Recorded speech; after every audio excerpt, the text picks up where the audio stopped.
नमस्कार दोस्तों, स्वागत है आपका एक अलग सोच में। मैं हूं नीलेश और आज के इस वीडियो में हम टैलेंट के बारे में बात करेंगे। एक सवाल बनता है कि यार क्या सभी टैलेंटेड हो सकते हैं? आप, मैं, हमारे आसपास जो भी लोग हैं, क्या सभी टैलेंटेड हो सकते हैं? तो इस सवाल का जवाब लैज़लो पोलगार, जो एक साइकियाट्रिस्ट है, उन्होंने दिया। लैज़लो पोलगार 1960s के एक साइकियाट्रिस्ट है जिनका मानना यह था कि अगर हम एक नॉर्मल बच्चे को एक प्रॉपर ट्रेनिंग देते हैं या फिर उसको एक ऐसे एनवायरनमेंट में रखते हैं जहाँ पे उसको वो प्रॉपर ट्रेनिंग मिलती है, तो हम उसे टैलेंटेड बना सकते हैं। और इसी एक्सपेरिमेंट को प्रूव करने के लिए वो एक स्कूल में पहुंच गए कि यार मुझे आपके बच्चों पे एक्सपेरिमेंट करना है। लेकिन उस स्कूल ने साफ मना कर दिया और उन्होंने कहा कि यार आपको साइकियाट्रिस्ट की जरूरत है, और अगर आपको एक्सपेरिमेंट्स करनी है तो आप अपने बच्चों पे कीजिए ना, हमारे बच्चों पे क्यों कर रहे हो? तो फिर लैज़लो पोलगार ने ये ठान लिया कि यार मुझे इनको रॉन्ग प्रूव करना है और इस एक्सपेरिमेंट को किसी भी हालत में करना है। इसलिए फिर उन्होंने शादी की एक क्लारा नाम की लड़की से, और क्लारा को भी ये जो एक्सपेरिमेंट था उसमें बहुत इंटरेस्ट था और वो भी इसमें पार्ट लेना चाहती थी। फिर 1969 में उनको एक लड़की हुई जिसका नाम था सुजेन।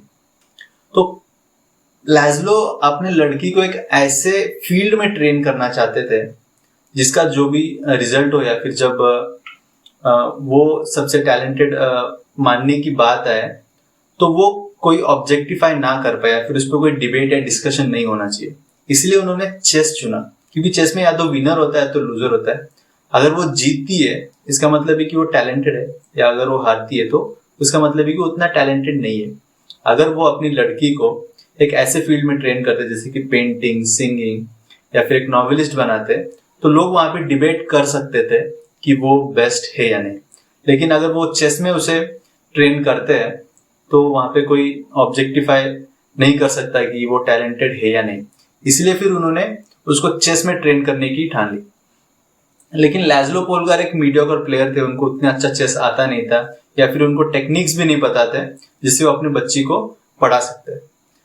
फिर उसने एक लाइब्रेरी में जाके ऐसे बुक्स ढूंढे जिसमें ऐसे टेक्निक्स हो जिससे वो अपने लड़की को नए नए ट्रिक्स सिखा सकते हैं चेस के, या फिर एक नई टेक्निक से उसको चेस सिखा सकते हैं। इसके लिए उन्होंने काफी रिसर्च किया और बहुत सारी बुक्स पढ़ी। उसके बाद जब वो लड़की 3 या 4 साल की थी तभी से उसको ट्रेन करना चालू कर दिया, और 2-3 साल में उस लड़की को भी उस चेस में काफी इंटरेस्ट आने लगा और वो खुद से वो चेस खेलने लग गई और खुद को ही ट्रेन करने लग गई। तो कुछ सालों बाद उन्होंने उनको एक लोकल कंपटीशन में एनरोल किया टू चेक कि यार ये उतनी टैलेंटेड है या नहीं, या फिर हम जो एक्सपेरिमेंट कर रहे हैं वो किस पोजीशन पे है, ये चेक करने के लिए। तो ये 7-8 साल की लड़की थी, और इसको जब उन्होंने वहां पे एनरोल किया तो वहां पे जो पार्टिसिपेंट थे इससे डबल एज के थे या फिर उससे भी बड़े थे। लेकिन इस लड़की ने वहां पे सबको चौंका दिया। इसने 10 में से 10 मैचेस जीत लिए थे। 10:0 रेशियो था, और तभी से इसका नाम बहुत फैला, बहुत फेमस हो गई थी। 1974 में लैज़लो को और क्लारा को एक और लड़की हुई जिसका नाम था सुजेन, और 1976 में एक और लड़की हुई जिसका नाम था जूडिथ। लेकिन इन दोनों लड़कियों को वो चेस सिखाना चाहते थे, लेकिन उनको अपने अर्ली एज में नहीं सिखाना चाहते थे, क्योंकि वो चाहते थे कि उन लड़कियों में वो चेस खेलने की चाह खुद से पैदा हो। तो उनको वो चेस खेलने नहीं देते थे इन अर्ली एज। लेकिन अपनी बड़ी बहन को चेस खेलते हुए उनको ये लगता था कि उनको भी चेस खेलना है, तो उनकी भी बहुत इच्छा होती थी चेस खेलने की। जब वो 5 या 6 साल की थी तब लैज़लो ने उनको भी चेस सिखाया और उनकी भी ट्रेनिंग चालू कर दी। तो तीनों बहन ट्रेनिंग कर रहे थे to play chess from a very early age. एक 7-8 साल की लड़कियां चेस खेल रही थी, और उनको कोई स्कूल नहीं जाना था क्योंकि उनका स्कूलिंग कैंसिल हो गया था।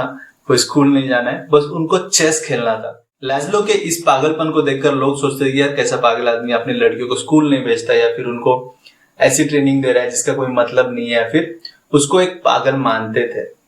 लेकिन उनको भी पता था कि यार वो जो लड़की थी काफी टैलेंटेड थी, उसने अपना जो टैलेंट है वो प्रूव किया है। तो वो क्यूरियस भी थे कि यार आगे इसका एक्सपेरिमेंट क्या होता है। तो मैं आपको इनके रिजल्ट्स बताता हूँ, इन्होंने लाइफ में क्या क्या अचीव किया है, विच इज वेरी अमेजिंग। 12 साल की उम्र में Susan world championship for girl under 16 जीत चुकी थी और 2 साल में ही वो top rated female player in the world बन गई थी। 1991 में she became the first woman to reach the status of grand master, the highest status that you can reach in chess. By the end of her career she won world championship for women 4 times and she was the first person in the history to win the triple crown. Sofia under 14 का championship जीत चुकी थी और उसकी बड़ी बहन की तरह उसने भी बहुत सारे मेडल जीते और बहुत सारे ओलंपियाड जीते और मेनी प्रेस्टिजियस चैंपियनशिप्स को वो जीत चुकी थी। लेकिन सोफिया का सबसे बड़ा अचीवमेंट था, जिसको आज लोग सैक ऑफ रोम से जानते हैं, उसने पूरी चेस फैटर्निटी को हिला के रख दिया था। उसने 8 लगातार मैचेस जीते थे अगेंस्ट फेमस ग्रैंड मास्टर्स और तब उसकी एज सिर्फ 14 थी और उसके इस परफॉर्मेंस को या फिर उस टूर्नामेंट के परफॉर्मेंस को चेस के हिस्ट्री में 5th रैंक दिया। जुडिथ जो थी वो बचपन से ही बहुत टैलेंटेड थी। उसने बचपन में सारे रिकॉर्ड्स तोड़ दिए थे और बहुत सारे चैंपियनशिप जीत गई, ओलंपियाड्स या फिर जो भी टूर्नामेंट्स थे वो सभी वो जीतती थी और वो यंगेस्ट ग्रैंड मास्टर बन गई एट द एज ऑफ 15। वो नंबर 1 चेस प्लेयर बनी रही फॉर अ डेकेड, 10 साल से भी ज़्यादा वो नंबर 1 चेस प्लेयर थी और उसके पूरे करियर में उसने करीब सभी ग्रैंड मास्टर्स और चेस के जो भी दिग्गज थे उनको हराया है और आज उन्हें यूनिवर्सली ग्रेटेस्ट फीमेल प्लेयर माना जाता है of all time. She was one of the greatest player that chess fraternity और चेस हैज एवर सीन।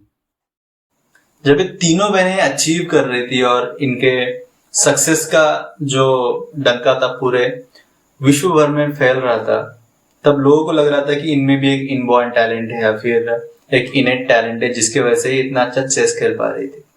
लेकिन क्लारा जो इनकी माँ थी, इनको चेस नहीं आता था या फिर वो इतनी पढ़ी लिखी भी नहीं थी कि उनको वो ट्रांसफर हो उनके जीन्स में हो। और लैज़लो खुद चेस नहीं खेलते थे, उनको चेस नहीं आता था, तो वो जीन्स में या फिर वो इनबॉर्न टैलेंट जो उनमें पास होने वाला था वो नहीं था। लेकिन जब उनकी मेहनत आप देखोगे, मतलब 14-15 साल की उम्र में उनका 10,000 प्लस आवर्स का प्रैक्टिस था। इतनी ज्यादा प्रैक्टिस करने के बाद ऑब्वियसली वो बाकी लोगों से काफी आगे थी और उनको हरा सकती थी आसानी से। तो इसी वजह से इनका जो एक्सपेरिमेंट था, उन्होंने इसको प्रूव किया कि यार आप किसी भी नॉर्मल बच्चे को अगर अच्छे से ट्रेन करते हैं तो आप उसको बहुत टैलेंटेड बना सकते हैं। अगर आप तीनों बहनों का सक्सेस देखें तो तीनों में बहुत वेरिएशन है कि तीनों ने same level of success achieve नहीं किया है। जो जुडिथ थी वो सबसे ज्यादा सक्सेसफुल थी क्योंकि वो सबसे ज्यादा मेहनत करती थी और उसको चेस बहुत ज्यादा पसंद था। जो सुजैन थी वो पहले से काफी ट्रेंड थी, इसी वजह से उसने बहुत कुछ अचीव किया और उसको भी चेस अच्छा लगता था। लेकिन जो सोफिया थी वो थोड़ी लेजी थी और उसको चेस उतना नहीं भाता था, लेकिन वो उतनी प्रैक्टिस भी नहीं करती थी, इसलिए उसने उतना अचीव नहीं किया। ये जो एक्सपेरिमेंट्स है, इसके जो भी रिजल्ट्स है, ये लोगों ने खुद इसको देखा है और इनको ऑब्जर्व किया है। तो इसका मतलब है कि अगर आप किसी को अच्छे से ट्रेन करते हैं या फिर उसको एक ऐसा प्लेटफॉर्म देते हैं या फिर एक ऐसा एनवायरनमेंट देते हैं जिसमें आप उसको अच्छे से ट्रेन करते हैं, तो वो भी एक टैलेंटेड आदमी बन सकता है। तो अगर आप ढूंढ रहे कि वो एनवायरनमेंट कहाँ है या फिर वो कौन होगा जो हमको वो टैलेंट का भंडार लाके देगा, तो वो आप खुद है। तो अगर आप किसी और के लिए वेट कर रहे हैं तो प्लीज ना करें, क्योंकि अगर आपको एक ऐसी मुकाम हासिल करनी है या फिर एक ऐसा सक्सेस चाहिए जिसके लिए बहुत टैलेंट की जरूरत है, तो आपको खुद मेहनत करनी होगी, आपको खुद हार्डवर्क करना होगा, किसी और के भरोसे नहीं बैठ सकते। तो that's it from me. So I have made my point कि एक जो सोच है हमारी कि जब आप एक किसी सक्सेसफुल इंसान को देखते हैं या फिर किसी ऐसे इंसान को देखते हैं जो हमसे ज्यादा अचीव करता है, तो हमको लगता है कि उसमें एक अलग टैलेंट है, लेकिन ऐसा नहीं होता है। आप में भी वो टैलेंट है, बस आपको मेहनत करने की जरूरत है। तो आपकी सोच को एक अलग सोच का तड़का देना जरूरी है। तो दैट्स इट फ्रॉम मी। अगर आपको वीडियो अच्छा लगता है तो लाइक कीजिए और पसंद आता है तो लोगों के साथ शेयर कीजिए। क्या पता उनको भी इस चीज की जरूरत हो या फिर एक पुश की जरूरत हो, जिससे वो अपने टैलेंट को ढूंढने की कोशिश शुरू करे। तो इस वीडियो को शेयर कीजिए और ज्यादातर लोगों तक पहुंचाने की कोशिश कीजिए, और चैनल को सब्सक्राइब नहीं किया तो सब्सक्राइब भी कर दीजिए। Thank you so much.